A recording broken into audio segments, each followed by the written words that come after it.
ഇന്നത്തെ കഥ. സുമുഖൻ വീണ്ടും കഥ പറയാൻ തുടങ്ങി. അദ്ദേഹം ഇങ്ങനെ കഥ പറഞ്ഞു കൊടുക്കുന്ന ഒരാളല്ലേ. ഇപ്രാവശ്യം പറഞ്ഞ അനങ്കരതി എന്നുള്ളൊരു കഥയാണ്. ശൂരപുരം എന്ന രാജ്യത്ത് പണ്ട് മഹാവരാഹൻ എന്നൊരു രാജാവ് ഉണ്ടായിരുന്നു അത്രേ. പത്മരതി എന്ന അദ്ദേഹത്തിന്റെ ഭാര്യ വളരെ കാലം പാർവതി ദേവിയെ ഭജിച്ചതിന്റെ ഫലമായി ഒരു മകള് ജനിച്ചു. അനങ്കരതി എന്നായിരുന്നു അവൾക്ക് പേരിട്ടത്. യൗവനം തികഞ്ഞതോടെ അതിസുന്ദരിയായി മാറിയ അവൾക്ക് അതിന്റെ അഹങ്കാരവും അതേ മട്ടിൽ വളർന്നിരുന്നു. പോരെ, പിന്നെന്തുകൊണ്ടത്? അവളെ ആഗ്രഹിച്ചു വന്ന രാജകുമാരന്മാരെ എല്ലാം അവൾ തിരസ്കരിച്ചു കളഞ്ഞു. സൗന്ദര്യവും പാണ്ഡിത്യവും ഒരുപോലെ തികഞ്ഞ ഒരാളെ മാത്രമേ താൻ വിവാഹം കഴിക്കൂ എന്ന് അവൾ തീർത്ത് പറഞ്ഞു. ഇതറിഞ്ഞ് ദക്ഷിണാവധത്തിൽ നിന്ന് 4 വീരപുരുഷന്മാർ ആ നഗരത്തിലെത്തി. ദക്ഷിണാവധത്തിൽ നിന്ന് 4 പേര് വന്നു കേട്ടോ. അനുവാദം വാങ്ങി 4 പേരും രാജസന്നിധിയിൽ എത്തി. രാജാവിന്റെ സമീപത്ത് പുത്രിയും ഉണ്ടായിരുന്നു. നിങ്ങൾ ആര്, കുലം ഏത്, ദേശം ഏത് എന്നിങ്ങനെയുള്ള രാജാവിന്റെ ചോദ്യങ്ങൾക്ക് മറുപടിയായി ഒരാൾ പറഞ്ഞു, ഞാൻ പഞ്ചവട്ടികൻ, ശൂദ്രനാണ്. ഒരു ദിവസം 5 ഇരട്ടപ്പട്ടുകൾ നെയ്തെടുക്കാൻ എനിക്ക് കഴിയും. അതിൽ ഒന്നാമത്തേത് ബ്രാഹ്മണന് ദാനം ചെയ്യും, രണ്ടാമത്തേത് പരമശിവന് സമർപ്പിക്കും, മൂന്നാമത്തേത് ഞാൻ ഉടുക്കും, നാലാമത്തേത് ഭാര്യ ഉണ്ടാകുമ്പോൾ അവൾക്ക് കൊടുക്കും, അഞ്ചാമത്തേത് വിറ്റുപജീവനം കഴിക്കും. അങ്ങനെയാണ് എൻ്റെ പരിപാടി എന്ന് പറഞ്ഞു. ഇത് കേട്ട് രണ്ടാമൻ പറഞ്ഞു, ഭാഷാജ്ഞൻ എന്നാണ് എൻ്റെ പേര്, ഭാഷാജ്ഞൻ. വൈശ്യകുലത്തിലാണ് ഞാൻ. പക്ഷിമൃഗാദികളുടെ ഭാഷ എനിക്ക് നന്നായി അറിയാം. അപ്പോൾ മൂന്നാമൻ പറഞ്ഞു, ക്ഷത്രിയനാണ് ഞാൻ, പേര് ഖഡ്ഗധരൻ, വാൾപ്പയറ്റിലെ ഞാൻ അജയ്യനാണ്. ഒടുവിൽ നാലാമൻ പറഞ്ഞു, ഞാൻ ബ്രാഹ്മണനാണപ്പ, ജീവദത്തൻ എന്നാണ് നാമം. ഗൗരി പ്രസാദത്താൽ ലഭിച്ച രഹസ്യമന്ത്രം ഉപയോഗിച്ച് മരിച്ച സ്ത്രീയെ ജീവിപ്പിക്കാൻ എനിക്ക് കഴിയും. ഇവരിൽ ബ്രാഹ്മണനൊഴികെയുള്ളവർ അരോഗ ദൃഢഗാത്രരും സുന്ദരന്മാരുമായിരുന്നു.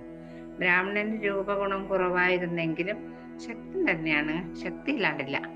അവരെ 4 പേരെയും തൽക്കാലം തന്റെ സാരഥിയോടൊപ്പം താമസിക്കാൻ രാജാവ് കൽപ്പിച്ചയച്ചു.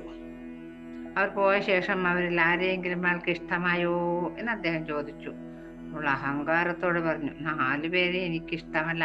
ഒരുത്തൻ പട്ടു തയ്യും, ഒരുത്തൻ പക്ഷിമൃഗാദികളുടെ ഭാഷ അറിയാം, ക്ഷത്രിയനും വെറും സേവകൻ മാത്രം, ബ്രാഹ്മണനാണെങ്കിൽ കാണാനും കൊള്ളില്ല. പോരെ.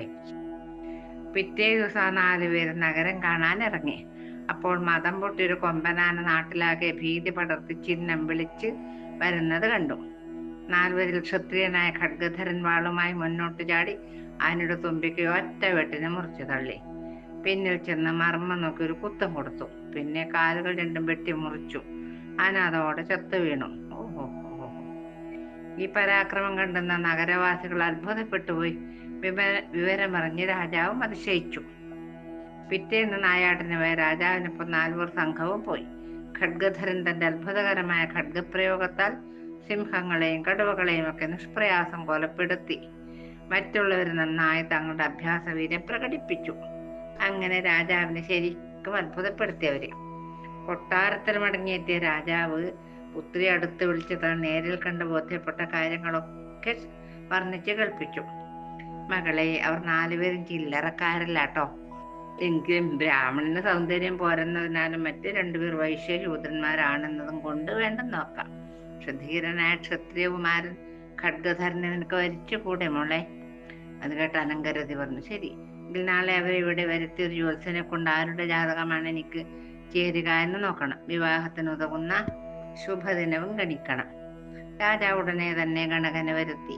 ആ യുവാക്കളെയും വരുത്തി ജാതകപ്പൊരുത്തം നോക്കിച്ചു. ഗണകൻ വളരെ നേരെ കണക്കുകൾ കൂട്ടിയ ശേഷം പ്രകാരം പ്രസ്താവിച്ചു, മഹാരാജാവ് പൊറുക്കണം, ഈ 4 പേരും കുമാരിക്ക് ചേർന്നവരല്ല. എന്ന് മാത്രമല്ല, കുമാരിക്ക് ഉടനെ വിവാഹയോഗം കാണുന്നുമില്ല. ഈ കുമാരി ശാപഫലമായ മനുഷ്യജന്മമെടുത്ത വിദ്യാധരിയാണ്. ഭൂമിയിലെ വാസം ഇനി 3 മാസം കൂടിയേ കാണുന്നുള്ളൂ. അതുകൊണ്ട് 4 യുവാക്കളും 3 മാസം ഇവിടെ തന്നെ കഴിയട്ടെ. അതിനുശേഷം നമുക്കൊന്നുകൂടി ആലോചിക്കാമല്ലോ എന്ന് ഈ ജ്യോത്സ്യര് അഭിപ്രായപ്പെട്ടു. അത് ശരിയെന്ന് എല്ലാവരും പറഞ്ഞു. 3 മാസം കഴിഞ്ഞുപോയി. രാജാവ് വീണ്ടും യുവാക്കളെയും ഗണകനെയും വരുത്തി. അനങ്കരതിയുടെ സൗന്ദര്യം മുമ്പെങ്ങും ഇല്ലാത്തതുപോലെ ജ്വലിക്കുന്നതായി രാജാവിനും മറ്റുള്ളവർക്കും തോന്നി. ആ തേജസ് കണ്ട ഗണകൻ അവൾ ഈ ലോകം വിട്ടുപോകാൻ ഒരുങ്ങുകയാണെന്ന് മനസ്സിലായി ജ്യോത്സ്യർക്ക്. അടുത്ത നിമിഷം അത് സംഭവിക്കുകയും ചെയ്തു. കുമാരിയുടെ ചേതനേറ്റ ശരീരം കണ്ട് ദുഃഖാകുലനായ രാജാവ് ജീവദത്തൻ എന്ന ബ്രാഹ്മണനോട്, താങ്കൾ പറഞ്ഞിരുന്നല്ലോ മരിച്ച സ്ത്രീയെ ജീവിപ്പിക്കാൻ കഴിവുണ്ടെന്ന്, എങ്കിലിപ്പോൾ എൻ്റെ മകളെ ജീവിപ്പിച്ചു തരിക എന്നപേക്ഷിച്ചു. ജീവദത്തൻ ഒരു മന്ത്രം ചൊല്ലി അല്പം വെള്ളം മൃതദേഹത്തിൽ തളിക്കുകയും ചെയ്തു. പക്ഷേ കന്യക പുനർജീവിച്ചില്ല. അത് കണ്ട് വിഷണ്ണനായ ബ്രാഹ്മണകുമാരൻ, ദേവി, അവിടുന്ന് എനിക്ക് നൽകിയ മന്ത്രം വ്യർത്ഥമായിരിക്കുന്നുവല്ലോ അമ്മേ. ഞാൻ അപഹാസ്യതനായി ഇതാ എൻ്റെ കഴുത്തറുത്ത് അവിടേക്ക് സമർപ്പിക്കുന്നു എന്ന് പറഞ്ഞുകൊണ്ട് വാളെടുത്ത് സ്വന്തം കഴുത്ത് മുറിക്കാൻ ഒരുങ്ങി. അപ്പോൾ ഒരു അശരീരി ഉണ്ടായി. ഹേ യുവാവേ, ഇപ്പോൾ ശാപകാരണത്താൽ ഭൂമിയിൽ വന്നു പിറന്ന വിദ്യാധരിയാണ്. ശാപമോക്ഷത്തിന്റെ സമയമായതുകൊണ്ട് അവൾ തിരികെ വിദ്യാധര ലോകത്തേക്ക് പോവുകയാണ് ചെയ്തത്. താങ്കൾ പോയി വിന്ധ്യാവാസിനെ സേവിക്കുക. ദേവി പ്രസാദിച്ച് അവളെ താങ്കളുടെ വധുവാക്കി തരും എന്ന് പറഞ്ഞു. ഈ ആകാശവാണി കേട്ടതോടെ രാജാവും ദുഃഖം പിടിഞ്ഞ് തൻ്റെ മകളുടെ മൃതദേഹം സംസ്കരിച്ചു. ക്ഷത്രിയ വൈശ്യശൂദ്ര വീരന്മാർ അവരുടെ നാട്ടിലേക്ക് മടങ്ങിപ്പോവുകയും ചെയ്തു. ബ്രാഹ്മണ യുവാവ് വിന്ധ്യാവാസിനിയെ ഭജിക്കാനും പോയി. ദേവീക്ഷേത്രത്തിൽ ഭജനം തുടരവേ ഒരു രാത്രി സ്വപ്നത്തില് പ്രത്യക്ഷായി ദേവി ബ്രാഹ്മണനോട് ഇപ്രകാരം പറഞ്ഞു, ഭക്ത, ഞാൻ നിന്നിൽ സംപ്രീതിയായിരിക്കുന്നു കേട്ടോ. ഞാൻ പറയുന്നത് ശ്രദ്ധിച്ചു കേൾക്കുക. ഹിമവത്സാന പ്രദേശത്ത് വീരപുരം എന്നൊരു ദേശമുണ്ട്. സമരൻ എന്ന വിദ്യാധരാധിപതിയാണ് അവിടുത്തെ രാജാവ്. അനങ്കവതി എന്ന അദ്ദേഹത്തിന്റെ റാണി പ്രസവിച്ചിട്ട് അനങ്കപ്രഭ എന്നൊരു പുത്രിയുമുണ്ടായി. യൗവനപ്രായമെത്തി അവൾ വിവാഹിതയാകാൻ സമ്മതിക്കായികയാൽ മാതാപിതാക്കൾ അവളെ മനുഷ്യവർഗത്തിൽ ശപിച്ചു. മനുഷ്യജന്മത്തിലും ഭർത്തൃസുഖം ലഭിക്കുകയില്ലെന്നും 16 വയസ്സ് തികയുമ്പോൾ ശാപമുക്തി ലഭിക്കുമെന്നും വീണ്ടും വിദ്യാധര ജന്മം ലഭിച്ചാലും ഭർത്താവായി വരുന്ന ഖഡ്ഗവിദഗ്ധനായ ഒരു വിരൂപ ബ്രാഹ്മണനായിരിക്കുമെന്നും അവർ പറഞ്ഞു. ആ ബ്രാഹ്മണനും ശാപകാരണത്താൽ ഭൂമിയിൽ ജനിച്ചവനാണ്. അയാൾ നിന്നെ ഭൂമിയിലേക്ക് കൂട്ടിക്കൊണ്ടുപോകും. എന്നിട്ട് നീ അയാളെ ഉപേക്ഷിച്ച് ഒരു ക്ഷത്രിയന്റെ കൂടെ പോകും. അയാൾ പൂർവ്വജന്മത്തിൽ 8 പരസ്ത്രീകളെ അപഹരിച്ചവനാണ്. അതിനാൽ 8 ജന്മം കൊണ്ട് അനുഭവിച്ചു തീർക്കേണ്ട ഭാര്യാ ദുഃഖം ഒരു ജന്മം കൊണ്ട് അയാൾ അനുഭവിച്ചു തീർക്കും.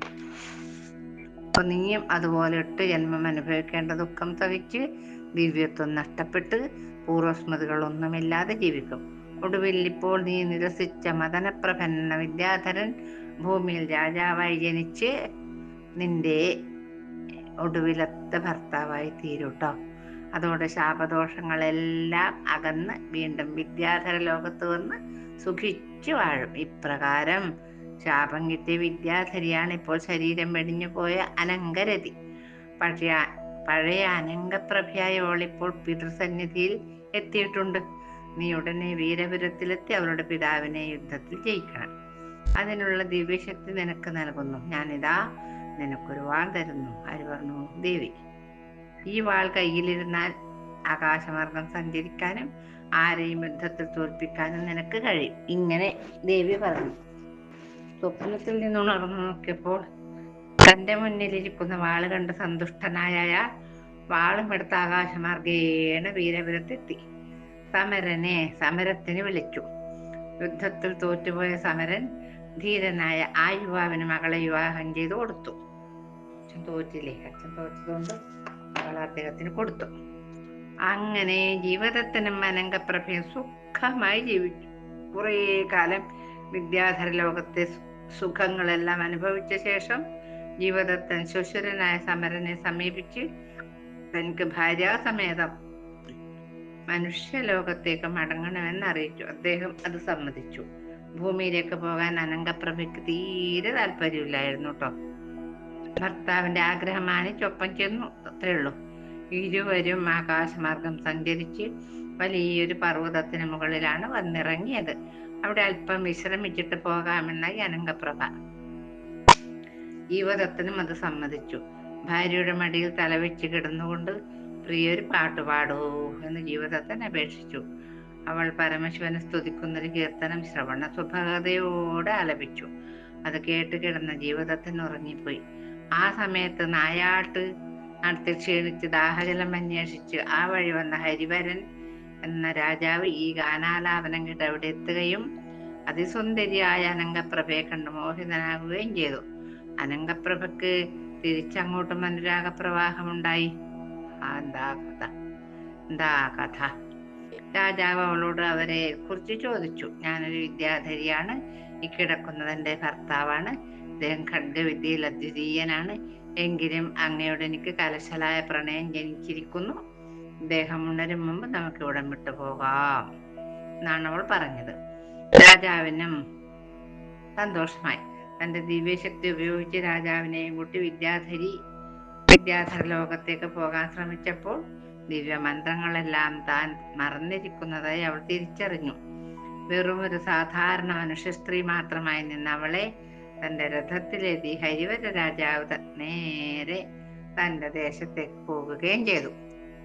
പർവ്വതമുകളിൽ ഉറക്കമുണർന്ന ജീവദത്തൻ തന്റെ ഭാര്യയെയും ഉടവാള് നഷ്ടപ്പെട്ടതറിഞ്ഞ് പരിഭ്രമിച്ചു. അയ്യോ, ആ വാള് കൊണ്ടുപോയല്ലേ. ദുഃഖാർത്ഥനായ അയാൾ ദിവസങ്ങളോളം കാടും മലയുമെല്ലാം അരിച്ച് പെറുക്കി നോക്കി. എന്നിട്ടെന്താ, ഒരു കാര്യം ഉണ്ടായില്ല. അലഞ്ഞു തിരിഞ്ഞ അയാൾ ഒരു ഗ്രാമത്തിലെത്തി. അവിടെ ഒരു ബ്രാഹ്മണ ഗൃഹം കണ്ട് അങ്ങോട്ട് കയറി ചെന്നു.